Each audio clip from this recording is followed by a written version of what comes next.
En estos días ha vuelto a la palestra pública un tema relevante y polémico siempre que se habla del combate a la delincuencia: la prisión preventiva oficiosa en el proceso penal. Esta medida cautelar implica que los acusados de cometer ciertos delitos cuya lista está en el artículo 19 constitucional y por extensión en algunas leyes secundarias permanezcan privados de su libertad mientras dure su proceso penal por una presunción derivada del delito del que se les acusa, sin necesidad de que la Fiscalía justifique riesgo de fuga o cosa parecida y sin que exista sentencia condenatoria en su contra. Adicionalmente, esta medida, digamos automática, existe otra forma de tener a los acusados en prisión por delitos menores: la prisión preventiva justificada, que es la cárcel durante el proceso que se impone a ciertos acusados cuando el Ministerio Público argumenta que, por riesgo de fuga, seguridad de la víctima o el buen desarrollo de la investigación, el acusado debe seguir su proceso encarcelado. Ahora bien,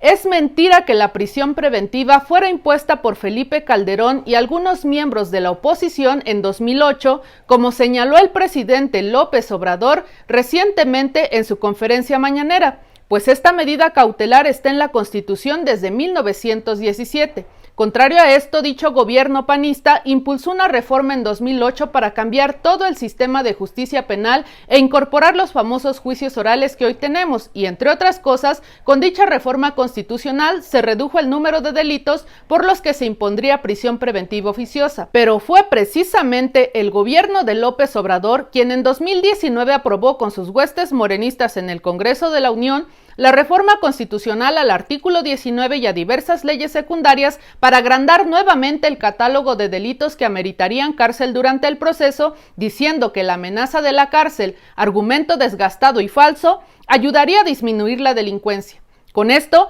el abuso del uso de la prisión preventiva que se cometía con los gobiernos pasados es aún peor con el gobierno de la 4T, donde la justicia se despacha a conveniencia política. Y precisamente, dos acciones de inconstitucionalidad y un amparo tramitados en contra de las reformas impulsadas por López Obrador a diversas leyes secundarias en materia de prisión preventiva, así como el caso de un mexicano que pasó 17 años en prisión preventiva sin sentencia en contra del Estado mexicano, que está por resolverse en la Corte Interamericana de Derechos Humanos, son los que propiciaron que la Suprema Corte de Justicia de la Nación tenga que discutir la constitucionalidad y convencionalidad de esta medida cautelar, que ha provocado que miles de inocentes pasen años en la cárcel injustamente y que lesiona claramente derechos fundamentales como la libertad personal, la presunción de inocencia y la seguridad jurídica. La decisión que tome la Suprema Corte en los próximos días en relación con la prisión preventiva será de la mayor importancia,